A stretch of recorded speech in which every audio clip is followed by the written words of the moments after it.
62%, Vinny, I'm coming to this one with you. 62% of small business owners earned less in Q4 2023 than Q4 2022. This is a zero hedge story. Let me say it again. 62% of small business owners made less money in Q4 2023 than they did in 2024.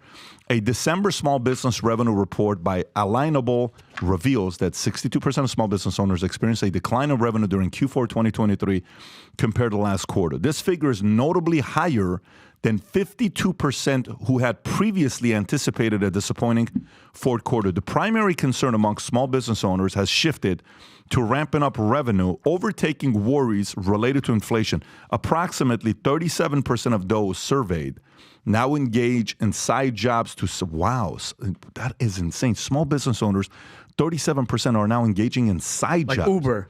To supplement their income, while an additional 56% take on side gigs to cover mounting expenses, leaving only 7% satisfied with the income generated solely from their business. Damn. Small business owners continue to grapple with the challenges of high interest rates affecting 52% of them. Moreover, 41% of small business owner renters reported being unable to pay their rent in full and on time in December, while 51% faced rent increases. Tom, these are real numbers with small business owners facing. These guys are running companies and they're getting jobs on the side.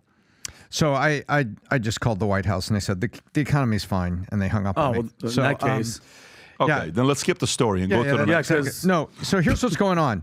We all talked about this, and we said that the fourth quarter was probably not going to be as good as the third quarter because Americans dipped into HELOCs. They ran their credit cards up to $1 trillion, and they said, the consumer was resilient. Well, guess what we're hearing?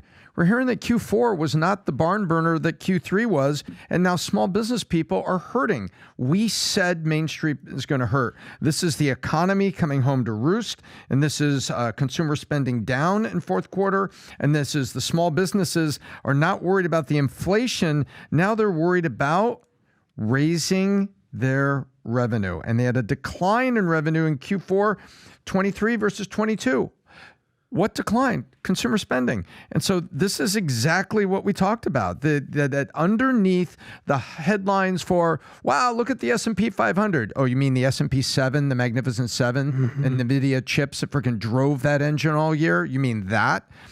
Underneath it, the economy is not in great shape, and interest rates are high and going to be here for a while. And this just shows that below the surface, people are still having a tough time despite the headlines. How's that? By the way, go ahead, Adam, because I was going to say, this is egregious. I just wanted to use a big word. I just want to take a second to just say how much I appreciate small business owners. You have no idea what it's like to own a small business. Why do I say that?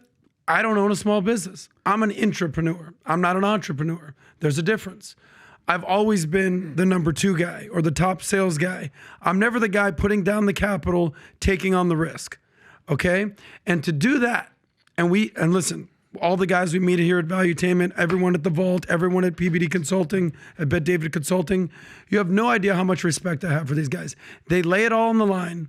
They bust their ass. They work their tail off to create jobs in America. What percentage of jobs created in America are created by small business? I think it's like 50%, right? It's even higher than that, Tom. We can pull that up. Rob, pull I think there's 33 million small businesses in America that employ well over 60 million Americans. These are job creators. These are hustlers. They are entrepreneurs. They stay up at night. They're working their freaking tail off. They're trying to do something. There it is, 33 million small businesses in America. Damn. Turns out I know what I'm talking about. These guys are what makes America tick. I'm not talking about the S&P 100, the S&P 500. These guys are not small businesses. These guys all have what? How many employees is it considered to be a large business? 5,000 employees, whatever the number is. I'm talking about the guys with 3 employees, the guys with 10 employees, the guys with 80 employees, the solopreneur just trying to create a job and get it off the ground. I have so much respect for these people. And you know what percentage of small businesses fail? What is it? 75% within the first 5 years? These guys are hustlers, and they're doing what they got to do to feed their family, to make their legacy, to make their impact on the world. Just want to give a shout out to the small business owners and the entrepreneurs. Have they ever? COVID set this off for them to start failing horribly, right, Tom? Like especially and overwhelming percent of it, I think like 40% of the failures were restaurants, which was the mom and pop restaurants who got shut down and they're not like Cheesecake Factory. Oh, I'm a chain. I'm just going to do delivery. I'm going to do all this. They didn't have the ability to do that. One of the biggest ways I support Adam 100% what he just said. I echo that feeling. And one of the best ways you can support small business in your community, find the small restaurants that are usually, and by the way, you're usually going to find great food, and you're going to find great food from different places all over the world where they're operating in your town. And that's one way you can support small businesses, is find the small restaurant that's doing it. I love in Miami, and I will plug it, Espanola. I love going down that little street. Espanola way, baby. Yep, I love that little street. Yeah. They're all independent businesses. what? Tom saying Espanola is the whitest thing ever. I love Espanola. Not Espanola. You know what Tom made me think about? Every time Tom comes over, Tom talks to Melva, and he talks to Melva in Spanish. And I swear, every time Melva comes to me afterwards saying, why does this gringo try to talk to me in Spanish? Hola, Melva. Mi amor.